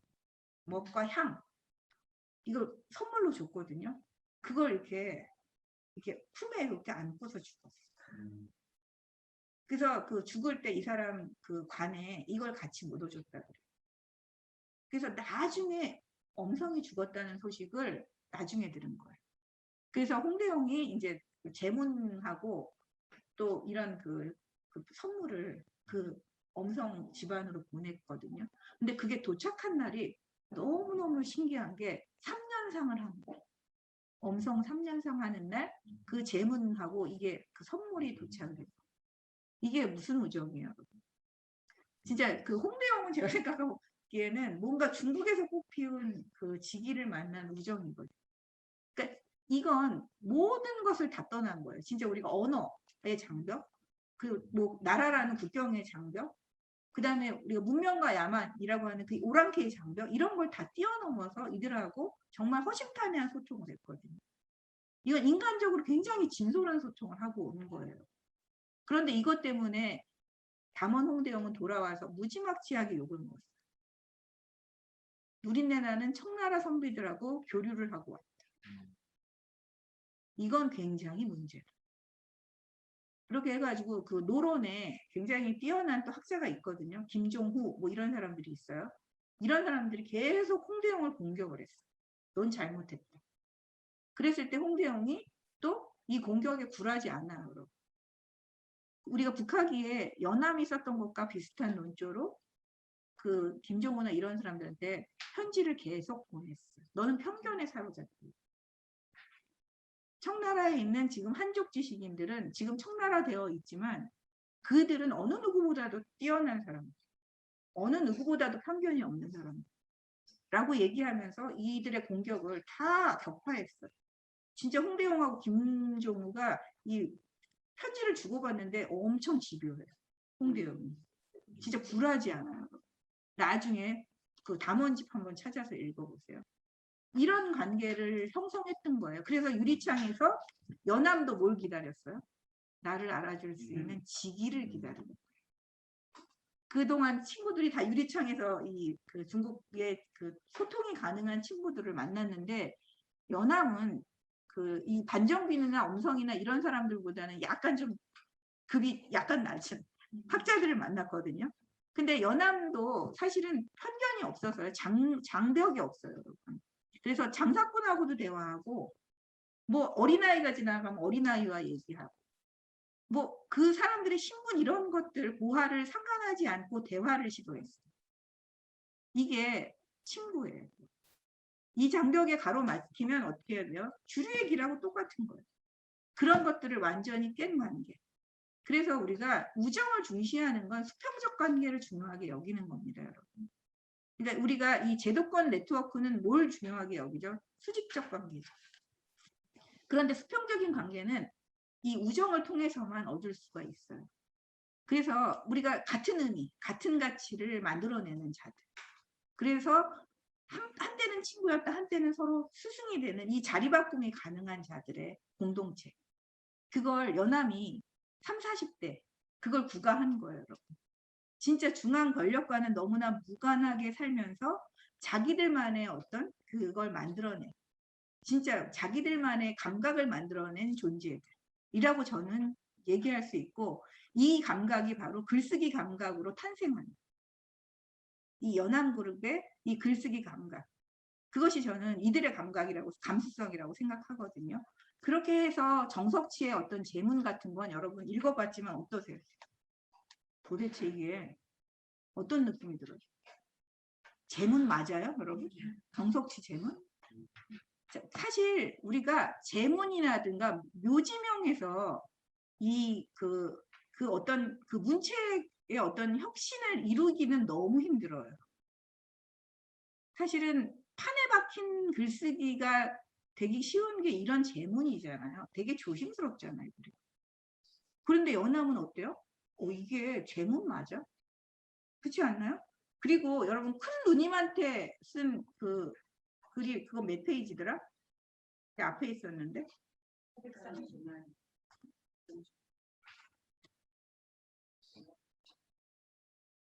139회 여러분. 돌아가신 누님. 자, 돌아가신 누님에 대한 추억은 뭐예요? 이 누님이 시집가던 날 새벽 단장할 때 심술 부리던 나 그리고 그 날 봐주던 누나 요걸 기억해서 쓴 거예요. 우리가 고상한 제문이라고 하면 어떻게 쓸까요? 고상한 묘지명 이런 건. 누님은 얼마나 훌륭하시고 막 이런 거. 현숙하신 부인으로 뭐 집안을 어떻게 일구고 뭐 이렇게 했죠. 그런데 요렇게 그때 기억 그러면서 저는 139쪽 보면 백규가 어진 아내를 잃은 데다 가난에 살아갈 여력이 없자 어린애들과 계집종 하나, 솥과 그릇, 상자 등을 챙겨 배를 타고 산골짜기로 들어가려고 상유와 함께 출발했다. 벌써 눈물 나지 않나요? 한 사람이 누나가 이제 죽자 이 집은 지금 어떻게 해요? 상유와 함께 산골짜기로 들어가고 더 이상 살 수 없었어. 나는 새벽에 두포의 배 안에서 그를 떠나보내고 통곡한 뒤 돌아왔다. 슬프다. 그 어느 글보다 사실 슬퍼요. 이 묘사 자체가. 그런데 이거는 기존의 묘지명의 그 형식과 내용을 완전히 깨버린 그런 파격적인 이 묘지명이거든요. 그러면서 그 누님의 빚을 떨어뜨렸던 일을 떠올리면서 어렸을 때의 어떤 그 일이 추억이 유독 또렷한 거예요. 사실 누나가 시집을 가고 난 또 장가 가서 서로 살면서 얼마나 또 격조해요. 사실 한번 만나는 게 그 뒤에 추억이 만들어진다는 게 그렇게 쉽지가 않잖아요. 그렇죠? 그 연남의 머릿속에 그 누님과의 아주 각별했던 정은 그때였던 거예요. 그러니까 그거를 싹 올리면서 그 문화를 기리는 거죠. 자기 어떤 개인의 아주 특별했던 그 시간, 그것을 함께했던 문화의 어떤 그런 모습을 이렇게 기리고 있는 이 묘지명은 정말 사실은 가장 최고의 저는 묘지명이라고 생각하거든요. 그래서 그 아래 떠나는 이 정령고 훗날 기약 남겨도 보내는 이 눈물로 옷깃을 적시누나 조각배 이제 가면 어느 때 돌아올까 보내는 이 할 일 없이 강가에서 돌아가네 라고 하는 가장 그 누님을 정말 연암답게 떠나보내는 글, 그리고 누님을 가장 잘 기억하는 자가 쓸 수 있는 묘지명, 특별한 묘지명인 거예요. 그냥 그렇고 그런 밋밋한 묘지명이 아닌 거예요. 누구나 쓸 수 있는 그런 게 아니라 누님과 나 사이에서만 일어날 수 있는 그 내용과 형식으로 채워진 묘지명. 이게 바로 이거거든요. 그래서 그 연암의 처남 이재성이라는 사람이 있어요. 이중존이라고 해서 자로 많이 불려지는데요. 그 연암집을 여러분이 이렇게 읽다 보면 그 연암집 글 몇 편마다 아래 평어가 있어요. 평가하는 말, 비평하는 말이 있거든요. 근데 이 비평하는 말이 너무 훌륭해요. 그게 이재성이라고 하는 처남이 연암글을 다 읽고 나서 거기 밑에다 계속 비평하는 말을 달아줬어요. 그것 또한 명문입니다, 여러분. 그 소단적 지인이라고 우리 그 병법으로 글쓰기에 대해서 쓴 글 앞에서 읽으셨죠? 그게 뭐예요? 이재성이라고 하는 처남이 그 과거에 뛰어난 문장을 모은 글, 거기다가 써준 서문이거든요. 소단적 지. 그래서 그렇게 글을 같이 정말 공유했던 사이인 거예요. 그리고 거기에 비평을 해줬어요. 근데 그 비평 또한 너무 훌륭한데 이 묘지명 뒤에 다른 이재성의 글이 뭐냐면 여기에는 그 사람의 깊은 정이 느껴져요. 근데 사람들은 다 달라요. 그래서 이걸 갖고 느끼는 것도 다 다를 것이고 되게 조심스러웠던 거예요. 그래서 이걸 세상에 발표하기보단 보자기에 좀 싸두는 것이 좋을 것이다. 왜? 이 묘지명의 형식이 너무 파격적이어서 내용이 너무 파격적이어서 사실은 사람들의 비난을 불러올까 너무나 두려웠던 거예요. 여러분은 이 글을 읽으면 그렇게 위험해? 이렇게 느껴지시죠? 근데 이런 감각이 너무 다를 때 여러분 그렇잖아요. 우리가 감각이 다를 때 여러분 어떻게 해요? 적대감을 느끼시죠? 우리는 적대감을 느끼면서 그 사람을 해치고 싶잖아. 안 그런가요, 여러분? 그 유한준이라고 왜 까마귀의 그 색깔은 우리가 그 빛에 따라서 다릅니다. 얘기했잖아요. 그리고 왜 굳이 서울 한양이라고 쓰면 되는데 장안이라고 꼭 써야 됩니까? 비속어라고 하는 건 글에 필요하면 꼭 써야 되는 거고 우리가 하찮다고 생각하거나 낮다고 생각하는 것도 이 글에 꼭 필요하다면 그 단어를 써줘야 됩니다. 지금 현재 우리가 불리는 것 그것으로 글을 써야 됩니다라고 줬던 그 편지글이요. 유한준이라고 하는 친구한테 주는 글이에요. 근데 이 유한준이 이것 때문에 원한을 가졌어요. 이 사람은 고문으로 쓴 글을 쓰는 사람이에요. 고문가예요. 유한준은. 그러니까 어때요? 연암이 보기에는 구태의연하거든요. 그리고 거기에서는 뭔가 진정성이 안 느껴지고 솔직하지가 않은 거예요. 그건 거짓글인 거예요. 허위에 의한 글이에요. 아니 조선의 서울은 한양인데 왜 꼭 장안이라고 그래? 그리고 우리는 영의정, 자의정이라고 그러는데 꼭 숭상이라고 불러? 왜? 그건 이상하잖아요. 너무 시대에 뒤떨어졌잖아요. 보루한 거죠. 근데 이들은 그게 법칙이니까 그렇게 계속 쓰는 거예요. 그걸 비판했어요. 이게 어떤 사건으로 나중에 이 원한이 사무치고 사무쳐서 그 산송 사건까지 갔어요. 자기 아버지, 할아버지 산소를 쓰려고 했던 거기를 이 유한준 집안이 차지해버렸어요. 그걸 파내고 이 어마어마한 일이 일어났던 거예요. 그러니까 여러분 우리가 감각의 차이가 뭐가 그렇게 대단한 거야? 라고 하지만 이게 바로 여러분 제가 열화일기가 굉장히 불어난 글이라고 얘기했잖아요. 이런 식의 어떤 묘지명이나 제문 또한 권위를 완전히 깨버리는 거예요. 이 글의 권위를 깬다는 건 제문의 권위가 있잖아요. 이런 재문을 공유하는 자들의 권위를 깨는 거예요. 여러분. 그래서 우리한테는 꼭 그 재문, 그렇게 엄숙한 재문, 형식을 딱 갖춘 재문, 남들이 쓰는 대로 쓰는 재문, 이렇게 써야 돼. 그런데 너는 그렇게 쓰지 않아? 그건 우리에 대한 심각한 도전이에요. 우리의 법을 무시하고 깨는 거예요. 그렇게 글이라고 하는 게, 이 제문이라고 하는 게 사실은 그런 영향력이 있기 때문에 그 처남 이재성이 일단은 보자기에 좀 감춰두는 것이 좋을 것 같다. 이렇게 얘기하는 그 배경이 어떤 건지 아시겠죠, 여러분?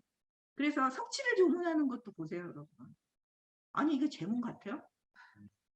근데 석치다운 거예요, 여러분. 석치를 엄청나게 욕하는 애들은 또 엄청나게 비난해. 또 좋아하는 사람은 엄청나게 좋아해. 그리고 석치는 또 술을 좋아해, 여러분. 그래서 막 그 석치가 이제 이렇게 묻혔는데, 묻혔지만 또 우리가 되는 잊혀진 존재가 되잖아. 그래서 그렇게 슬퍼하지만 또 돌아서면 각자가 또 그 슬픔을 위해서 술 마시러 이렇게 친구들이 떠나가는 그 뒷모습까지 이렇게 그리면서 이 정석치에 대한 어떤 그 정석치다움이라고 얘기해야 되죠. 정석치라는 사람의 어떤 개성, 이런 것들을 고스란히 담은 글이에요. 그래서 눈에 선하게 이 사람이 어떻게 살아왔구나 하는 것을 선하게 그려주면서, 근데 그게 그 슬픔이 막 사무치는 거예요. 근데 그 사무치는 슬픔이 또 뭐로 승화돼요, 여러분? 너무 웃겨. 제문인데 명랑해, 여러분. 뭔가 굉장히 깊은 슬픔 그 뒤에 굉장한 또 명랑성이 이렇게 툭 튀어나와. 여러분, 우리가 진짜 어떤 그 깊은 슬픔의 바닥을 지나면 사람이 어떻게 돼요? 나름 초연해지면서 명랑해지죠. 이것이 고스란히 사실은 보여지는 글이 저는 정석치를 조문하는 이 글이라고 생각을 하거든요. 그래서 우리한테 주는 그것이 바로 이 우정의 글들이에요. 이게 우정인 거예요. 그 사람을 온전히 다 아는 것, 이해하는 것. 그래서 정석치와 담원 홍대영이 자연과학에 대해서 둘이 막 어마어마하게 얘기하는 거예요. 기계에 대해서 막 얘기하고 그래요. 그럼 연합은 어떻게 하고 있을까요, 여러분? 옆에서 졸아요. 얘네들이 얘기하면 밤에 막 졸아요. 근데 안 듣는 건 아니야. 다 들어. 그래서 어떻게 했을까요? 연합은 진짜 잘 써먹어요, 이런 거. 중국 가가지고 내 친구 담원한테 들은 건데, 저 달에는 아마 다른 생물체가 살고 있을 거예요. 거기 어떤 사람이 우리를 내려다보고 있을 거예요. 하면서 그 얘기를 막 담원한테 들은 이야기, 썰을 막 풀어요. 마치 자기 얘기처럼. 그러니까 이게 바로 배움의 현장인 거예요. 나는 모르지만 내가 들음으로 해서 우리가 다 알게, 지식이 공유되는 그 지식으로 또 딴 데 가서 얘기를 막 하는 이 관계. 그래서 이 우정은 사실은 지성을 공유하는 것이고 또 뭐도 공유하는 걸까요, 여러분? 이들은 화폐를 중요하게 여기지 않습니다, 여러분. 그런데 화폐는 중요하지 않지만 먹고는 살아야 돼요, 그죠? 그래서 누군가가 어려우면 그를 도와주는, 사실은 우리 증여가 이루어지는 이 관계가 연암그룹의 관계였어요. 그래서 연암은 사실은 그 큰 형이 그 집안의 경제를 책임지고 있었고, 큰 형수가 집안의 그 경제를 책임졌었거든요. 그러다가 이제 큰 형수가 죽으면서 큰 형도 죽고 이러면서 누가 이제 경제를 담당했을까요? 연암이 그걸 감당해야 되거든요. 그런데 이제 연암이 홍구경이라고, 왜 정조 때 세도를 부렸던, 여러분 홍구경을 아실 거예요. 근데 이 연암 집안에서는 홍구경을 되게 싫어했어요. 왜냐하면 정조한테 아첨해가지고 그 올라가서 세도를 어마어마하게 부린 사람이기 때문에 비판을 굉장히 많이 해가지고 홍구경이 이들을 벼르고 있었어요. 언제 하면 너네 다 집어넣을 거야, 이런 마음. 그래서 사실은 그 홍구경이 연암도 벼르고 있었거든요. 그럴 때 친구들이 안 된다. 한양에 있다가는 이러다가는 기양을 가거나 아니면 뭔가 큰일이 벌어질 것 같다라고 해가지고 연암을 피신시킨 게 어디예요, 여러분? 연암호, 연암골이에요. 거기서부터 연암의 호가 연암이 된 거예요. 개성, 연암으로 피신을 갈 때 친구들이, 그 백동수라는 사람이 그 연암골을 살펴보면서 일로 도망가면 좋겠다 해가지고 글로 도망가요. 근데 여기 가면 먹거리가 진짜 힘들잖아요. 먹고 사는 문제, 경제가. 그럴 때 누가 도와줬을까요? 담원 홍대영도 그때 영천군수를 했어요. 놀다가 이 사람이 뒤늦게 또 군수를 하거든요. 그러면 자기가 받은 복록을 가지고 얘한테 쌀도 주고 농기구도 보내요. 그리고 또 보내는 게 뭘까요? 줄친 공채. 그리고 그런 굿 이런 걸 보내줘요. 농사를 지으면서 모두 해라. 책도 써. 이렇게 보내주고 그 다음에 유언호라고 연함보다 7살 많은 친구예요. 자, 우리가 이렇게 보면 친구들이 열 몇 살 차이여도 다 친구예요. 이 관계에서는 나이가 상관이 없습니다. 우리는 또래끼리 놀잖아요. 학교라는 제도가 우리를 또래 안에 가두거든요. 그래서 친구 관계가 넓어지질 않아요. 위로 아래로 사실은 뭐 30살까지도 우리는 친구가 될 수 있는데 그런 관계를 단절시킨 게 또래 집단의 학교라는 이 제도 때문인 것 같거든요. 근데 그래도 이 시대는 이 나이 차이가 있어도 다 친구였어요. 유언호는 7살이 많은 친구였는데 이 사람이 연암골에 가서 초가집 짓고 그러고 살고 있잖아요. 뽕나무 12그루 심어놓고 거기서 그거 명주실 뽑는다고 그렇게 농사를 짓고 있었거든요. 연암이. 그러니까 형편이 없잖아요. 사는 게. 유언호가 자기가 개성유수로 자처해서 가요. 누구를 도와줘요? 연암을 도와줘요. 그래서 금악동이라고 하는 개성에서 좀 그 산골에서 좀 나온 곳이에요. 그 동네에다가 집을 얻어줬어요. 그리고 생활비를 대줬어요. 근데 이 유언호라는 이 친구도 엄청 검소한 사람이에요. 집에 가면 다 해진 이불 하나.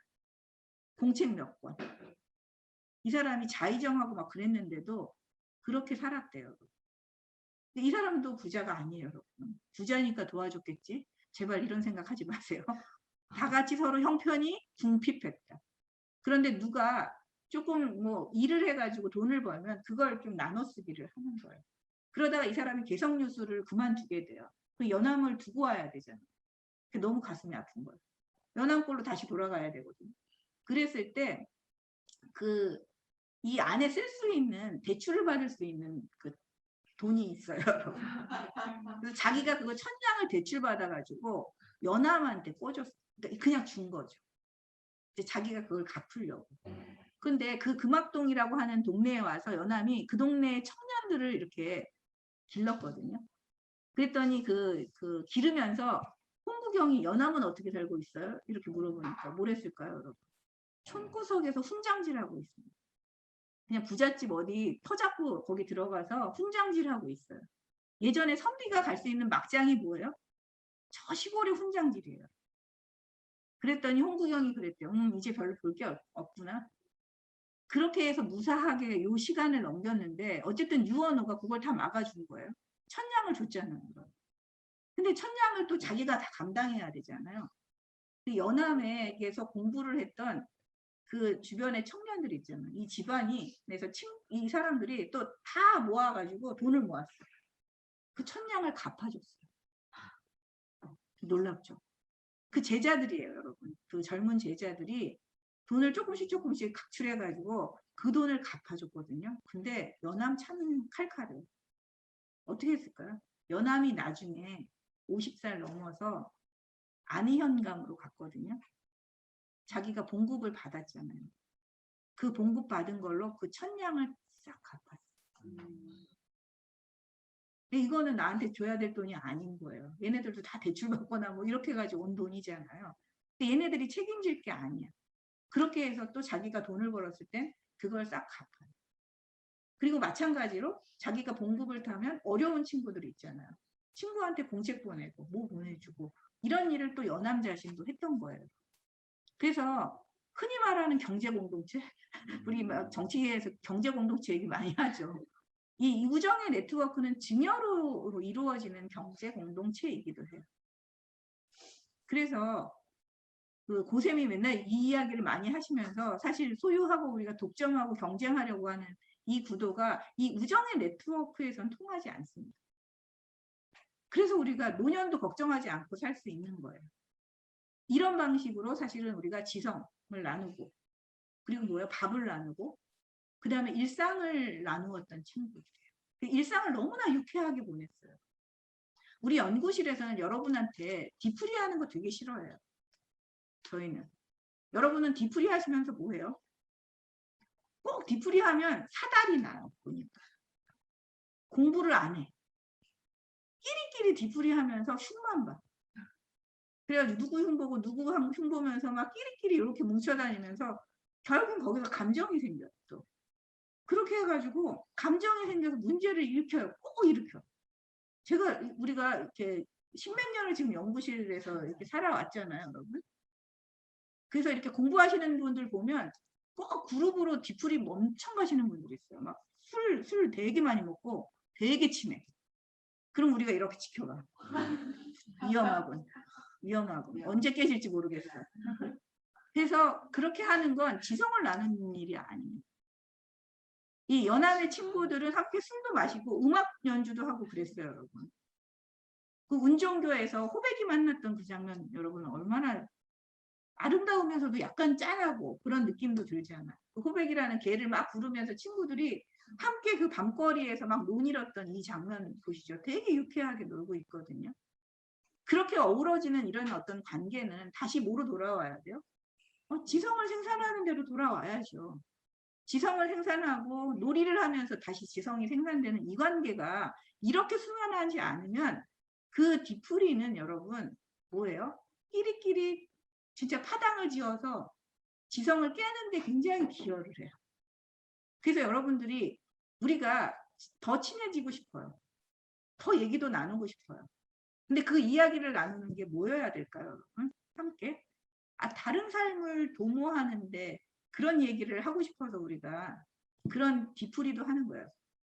근데 연암은 술을 되게 좋아하지만 자기 정신이 흐트러질 정도로 술을 마시지 않았어요. 되게 자기 컨트롤이 잘 되는 사람. 그것이 깨졌다면 이런 훌륭한 글을 쓸 수도 없고 이런 우정의 공동체가 유지되지도 않았을 거예요. 그러니까 이런 걸 보면 연암이 이런 데서 얘기하는 걸 우리가 이건 그냥 자기 체험의 산물이자 자기가 지금 하고 있는 그 견주의 삶을 그대로 드러낸 것이고 라고 얘기할 수 있어요. 그래서 이것이 이제 호질 여러분 이게 열알기 안에 포함된 게 호질이에요. 여러분. 독립적인 작품이 아닙니다.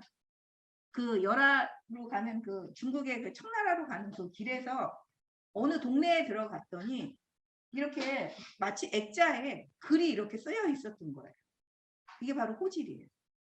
그래서 그걸 정진사라는 사람하고 둘이 베껴요.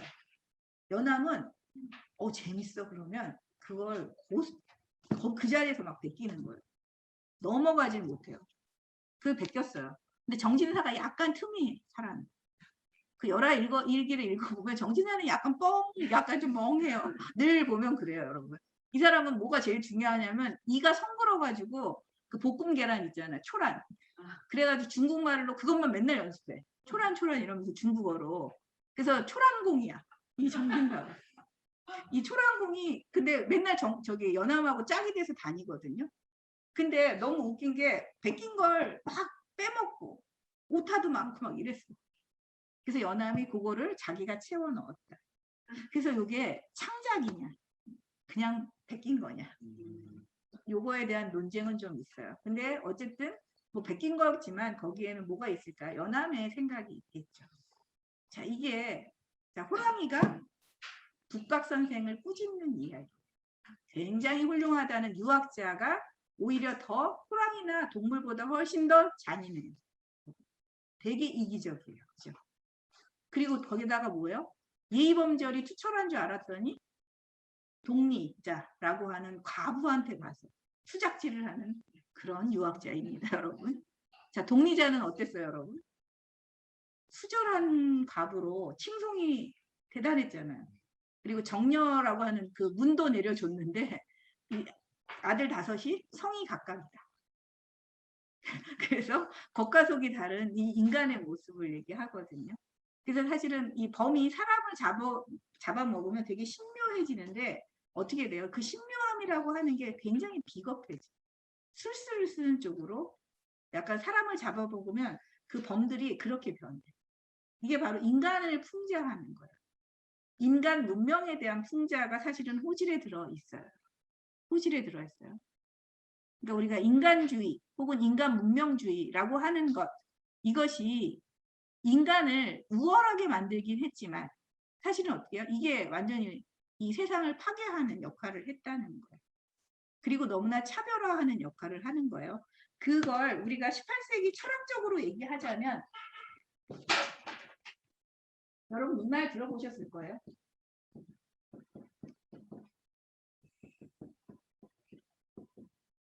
인물성 동론. 인성과 물성은 같다. 뭐 과거에 윤리 시간에 좀 외우셨죠? 역사의 시간에 언뜻 외우셨을걸요, 여러분. 새로운 사상이라고 해가지고 사실은 인성과 물성은 똑같다라고 하는. 자, 호랑이보다 인간이 특출하게 우월한가? 정말 만물의 영장이라고 얘기할 수 있는가? 봤더니 아니야. 호랑이가 줄줄이 읊고 있는 건 뭐예요? 인간은 호랑이보다 너무나 못한 존재. 잘난 척은 했지만 자, 호랑이는 딱 먹고 싶은 잡아먹는 노루사슴만 딱 잡아먹어. 근데 얘네는 소, 돼지, 온갖 걸 다 잡아먹어. 그리고 사람끼리도 잡아먹어. 수많은 사람을 그냥 죽음으로 몰아넣는 것, 그것이 인간이에요. 그럼 인간이 문명하다고 얘기할 수 있을까요? 인의 예지 신이라고 하는 걸 갖추었다고 얘기하면서 잘난 척하는데 과연 갖추었을까요? 오히려 호랑이를 보니까 인의 예지 신을 더 잘 구현해요. 동물이. 그렇다면 우리가 이제 알고 있는 그 이 인간주의에 대한 허상, 이것을 깨는 게 바로 인물성 동론 호질입니다. 그리고 이건 또 이것도 있어요. 여기에는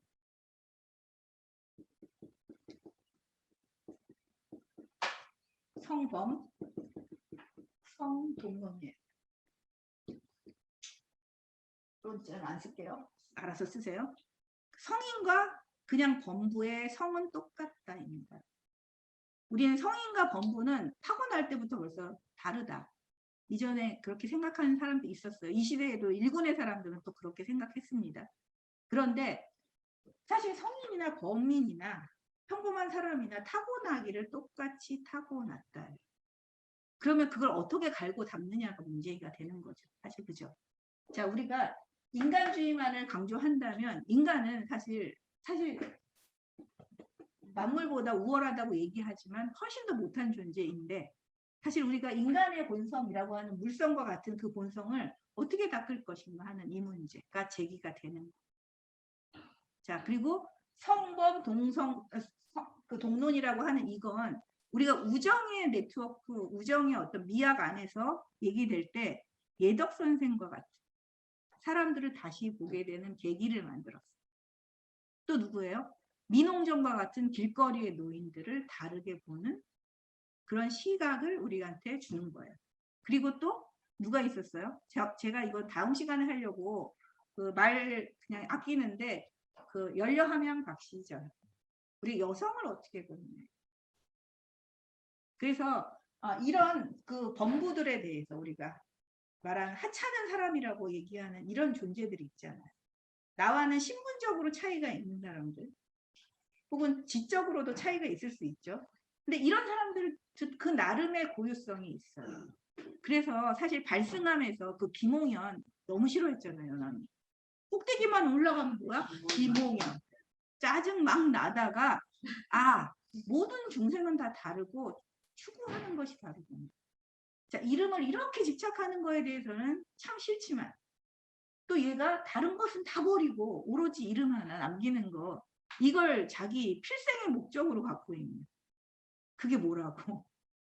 뭐 김홍현 남으면 얼굴이 남아요. 뭐가 남아요? 아무것도 안 남는데도 거기에 집착하는 김홍현한테 마음이 다르게 간 거야. 다르게 볼 수 있었던 거. 중생은 각기 추구하는 게 달라. 아까 말씀드렸잖아요. 우리가 의미를 만드는 것이 이 사람한테는 이름이에요. 자기 인생에 의미가 있잖아요. 여러분, 의미 없는 인생이 제일 싫죠.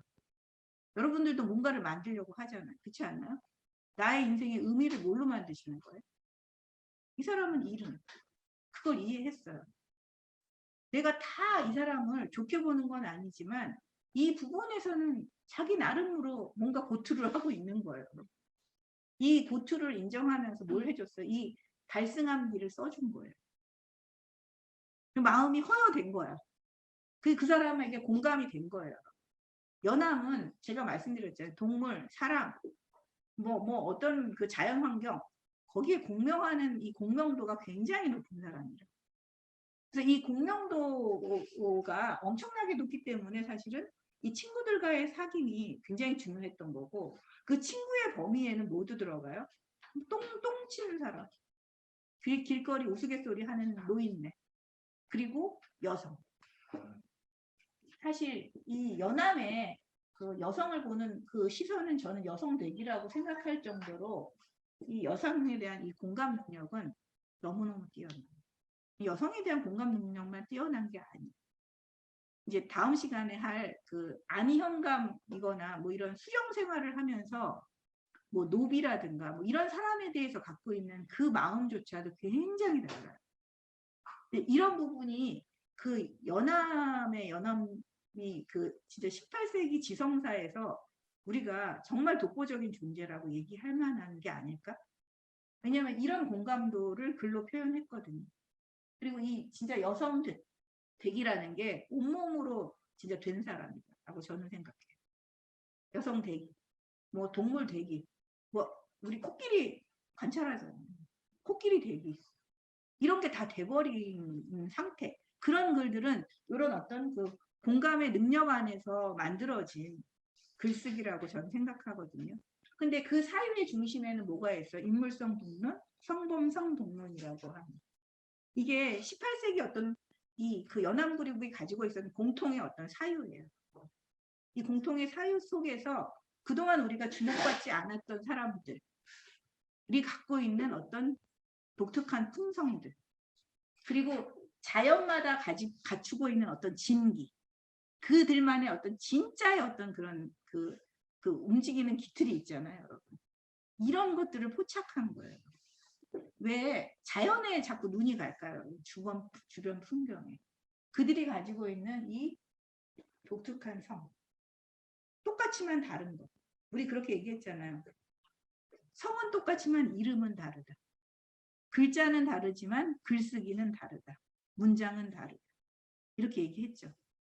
그래서 똑같은 인간으로 태어났지만 그 각각은 굉장히 다른 포지션을 가지고 있거든요. 그거를 포착하는 거예요.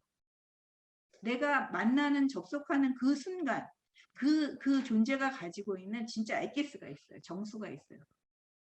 그건 빛으로도 표현될 수 있고 색깔로도 표현되는, 형태로도 표현되는 그 진수. 이걸 포착하는 거, 그걸 발견하는 거. 그게 아까 말한 처음으로 다시 돌아갔을 때 주체를 내려놓지 않고는 절대로 보게 되지 않는, 그걸 찾는 것, 그걸 글로 담은 거예요.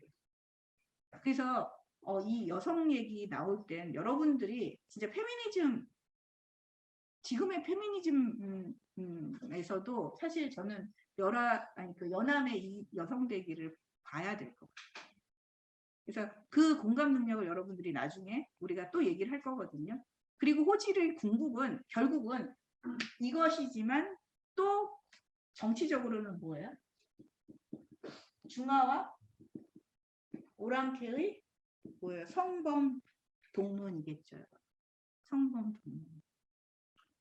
자, 우리가 청나라가 오랑캐라고 얘기하지만 지금 그 중국을 그 어느 때보다 땅덩어리가 넓고 그 어느 때보다 문화의 나라로 만들었어요. 지금 청나라가 그렇게 만든 나라라면 이 나라는 뭐예요, 여러분? 중화와 진배 없는 나라인 거예요, 여러분.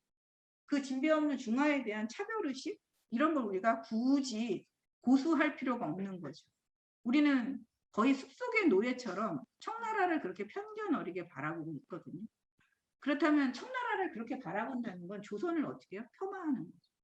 조선 자체에 대한 생각도 어때요, 여러분? 굉장한 열등감으로 쩔어 있는 거예요. 사실은 조선에 대한 열등감을 극복하기 위해서도 우리는 이 중화 오랑캐라고 하는 이것을 우리가 해체해야 돼요. 그 이분법. 이것까지를 얘기하는 게 바로 호질의 후지예요. 호질의 후지입니다. 그래서 뭐 그냥 뭐 유학자와 뭐 수절 과부의 허위를 깼다. 그냥 그 정도로 머무르는 그 글이 호질이 아니에요. 진짜 문명 비판을 하고 있는 것이 바로 호질입니다. 이때 당대의 문명 비판. 그것이 이거라면 이것이 또 그 뻗어가는 파장은 바로 공감하기의 문제. 공감하기. 우리가 누구와 우정을 나눈다는 건 그만큼의 그 공명이 있어야 되거든요. 같은 것을 만들어가는 거에는 어마어마한 뭐예요? 주체를 버린 공명이 이루어지지 않고는 불가능하다. 이건 장자에서 우리가 제물론, 장주와 나비가 서로 대기의 문제. 그거하고 통하는 거. 근데 그거는 그냥 아름다운 접속이 아니에요, 여러분. 굉장히 전투적인 거예요. 그 안에는 뭐가 있어야 돼? 내가 완전히 깨져나가는 그렇게 전투적인 뭔가 싸움이 있지 않고는 여러분 이 공명이 이루어지지 않습니다. 내가 자기 편견에 가득한데 어떻게 공명이 일어나죠? 그래서 그것이 완전히 해체되는 그 자리에서 이 공명만이 가능하다. 그래서 그렇게 우리가 공동체를 아름답게 봐서는 안 된다. 그것이 깨지는 어마어마한 충돌, 여러분. 해체의 그 싸움, 이런 것들이 계속 일어나면서 전혀 다른 제3의 무엇인가가 생성되는 것이다. 라고 여러분한테 말씀드릴 수 있을 것 같아요. 그리고 그런 결과물이 지금 연암의 글쓰기다. 이렇게 얘기를 드릴 수 있지 않을까 싶거든요.